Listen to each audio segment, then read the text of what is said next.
Hello दोस्तों, horror tales channel में आपका स्वागत है। कला के प्रति मेरा आकर्षण हमेशा से मेरे जीवन का अभिन्न अंग रहा है। छोटी उम्र से ही मुझे दुनिया की महानतम पेंटिंग्स के ब्रश स्ट्रोक और रंगों में सांत्वना और प्रेरणा मिली। मुझे नहीं पता था कि कला के प्रति मेरा जुनून मुझे एक ऐसी पेंटिंग की ओर ले जाएगा जो मेरे जीवन को हमेशा के लिए बदल देगी। वह एक ठंडी बरसात की शाम थी जब मेरी नज़र दो भव्य सदियों पुरानी इमारतों के बीच स्थित एक छोटी सी प्राचीन वस्तुओं की दुकान पर पड़ी। दुकान का चिन्ह एवलिन्स क्यूरियोसिटीज़ हवा में धीरे धीरे झूल रहा था। इसकी चरमराती आवाज़ लगभग सुनसान सड़क पर गूंज रही थी। दुकान की खिड़की की धीमी चमक ने मुझे अंदर बुलाया। दुकान भूले हुए अवशेषों का खजाना थी। प्रत्येक वस्तु में एक कहानी थी, प्रत्येक कहानी में इतिहास का एक टुकड़ा था। लेकिन यह एक विशेष पेंटिंग थी जिसने मेरा ध्यान खींचा। ये पीछे की दीवार पर लटका हुआ था, आंशिक रूप से एक धागे के पर्दे से छिपा हुआ था, जैसे कि दुकान के मालिक ने इसे लोगों की नज़रों से छिपाकर रखने का इरादा किया हो। पेंटिंग में एक आकर्षक महिला को दर्शाया गया है। उसकी आंखें एक अदृश्य क्षितिज पर टिकी हुई हैं। उसके होंठ एक रहस्यमयी आधी मुस्कान में मुड़े हुए हैं। फ्रेम के नीचे नेम प्लेट पर लिखा था एलोइस।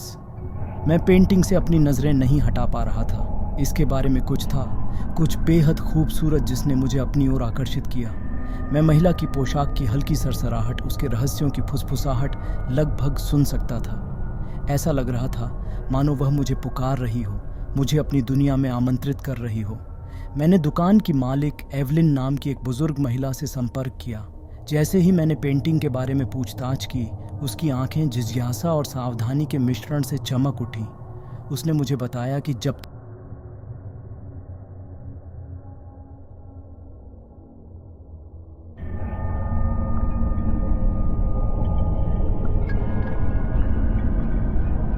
ऐसा कहा गया था कि पेंटिंग का विषय एलोइस चित्र बनने के तुरंत बाद रहस्यमय परिस्थितियों में गायब हो गया था, और कहा जाता है कि उसकी आत्मा कैनवास के भीतर फंस गई थी। एवलिन ने मुझे एक सौदे की पेशकश की जिसे मैं अस्वीकार नहीं कर सका। वह मुझे पेंटिंग बेचेगी, लेकिन केवल तभी जब मैं उससे इसे वापस लेने का वादा करूं। उसने दावा किया कि यह पेंटिंग उसके परिवार के लिए दुर्भाग्य के अलावा कुछ नहीं लेकर आई, और वह इससे छुटकारा पाने के लिए उत्सुक थी। मैं उसकी शर्तों से सहमत हो गया, और उत्साह और घबराहट दोनों की भावना के साथ मैं पेंटिंग को दुकान से बाहर ले गया। जैसे जैसे दिन बीतते गए, मेरे घर में पेंटिंग की उपस्थिति और अधिक स्पष्ट होती गई। मैं इस एहसास से बच नहीं सका कि एलोइस मुझे देख रही थी। उसकी आंखें मेरी हर हरकत पर नज़र रख रही थी। मैंने अक्सर खुद को पेंटिंग को देखते हुए उसकी अभिव्यक्ति की जटिलताओं, उसकी आंखों में दुहक के संकेत का अध्ययन करते हुए पाया। एक रात जब मैं अपने रीडिंग लैंप की धीमी रोशनी में बैठा था, मुझे लगा कि मैंने एक हल्की सी फुसफुसाहट सुनी है। ये बमुश्किल सुनाई देने वाली ध्वनि थी, जैसे किसी शांत शाम को पत्तों की सरसराहट। मैंने चारों ओर देखा, स्रोत का पता लगाने की कोशिश की, लेकिन कमरा खाली था, एलोइस के चित्र को छोड़कर। फुसफुसाहटें जारी रहीं, हर बीतती रात के साथ और तेज होती गईं। वे दूर की भीड़ की बड़बड़ाहट की तरह स्पष्ट थे। मैंने खुद को आश्वस्त किया कि यह मेरी कल्पना थी, पेंटिंग संभवतः जिम्मेदार नहीं हो सकती। लेकिन जैसे जैसे फुसफुसाहट दबी दबी चीखों और पीड़ा भरी दलीलों में बदल गई, मैं अब सच्चाई से इनकार नहीं कर सका। पेंटिंग हॉन्टेड थी। एलोइस की उपस्थिति हर गुजरते दिन के साथ और अधिक मूर्त होती गई। कमरे में वस्तुएं अपने आप हिलने लगती थीं। दर्पण में मेरा प्रतिबिंब अजीब विकृत आकृतियों में विकृत हो जाता था, और हवा ठंडी हो जाती थी, अपने साथ एक भयानक दमनकारी वातावरण लेकर आती थी। यह ऐसा था मानो एलोइस की आत्मा कैनवास से पार होकर मेरी दुनिया में आ गई हो। मैंने अपनी समस्या के स्पष्टीकरण या समाधान की आशा में विशेषज्ञों और असाधारण जांचकर्ताओं से परामर्श लिया, लेकिन कोई भी निश्चित उत्तर नहीं दे सका। कुछ लोगों ने सुझाव दिया कि एलोइस की आत्मा वास्तव में पेंटिंग के भीतर फंसी हुई थी, जबकि अन्य का मानना था कि यह एक दुष्ट इकाई थी जो चित्र में फंस गई थी। मैंने पेंटिंग बेचने पर विचार किया, लेकिन इसे अलग करने के हर प्रयास को अजीब दुर्घटनाओं या अस्पष्ट बाधाओं का सामना करना पड़ा। यह ऐसा था मानो पेंटिंग ने मुझे छोड़ने से इनकार कर दिया।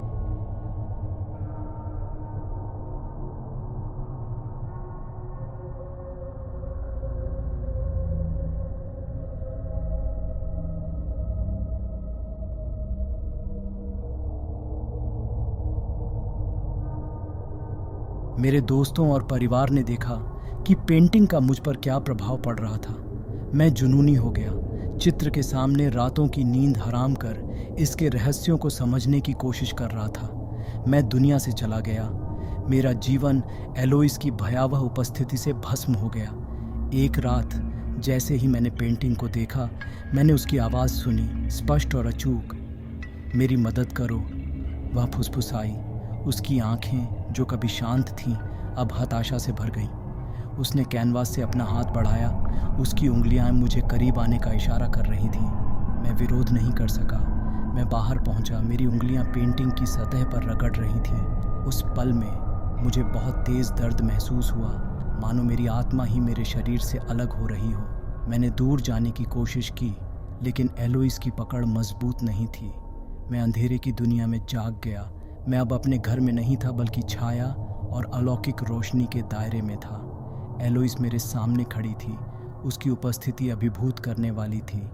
उसने अपने अस्तित्व की सच्चाई, अपने जीवन की कहानी और अपने दुखद अंत का खुलासा किया। एलोइस एक प्रतिभाशाली कलाकार था, जिसके काम ने एक अमीर और शक्तिशाली संरक्षक का ध्यान आकर्षित किया था। लेकिन संरक्षक के इरादे भयानक थे।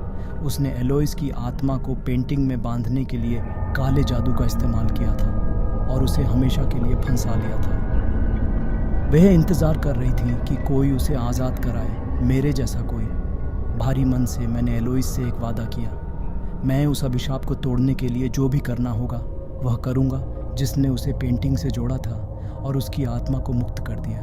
वह मुस्कुराई, इस बार सच्ची मुस्कान, और मैं उसकी कृतज्ञता और आशा महसूस कर सकता था।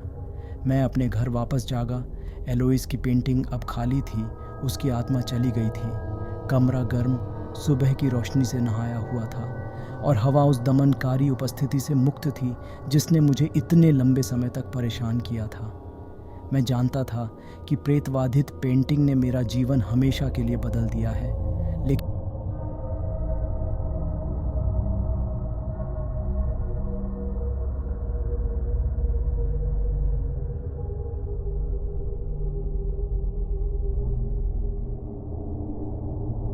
अगर ये कहानी आपको पसंद आई हो तो वीडियो को लाइक और शेयर करें और चैनल को सब्सक्राइब करना ना भूलें।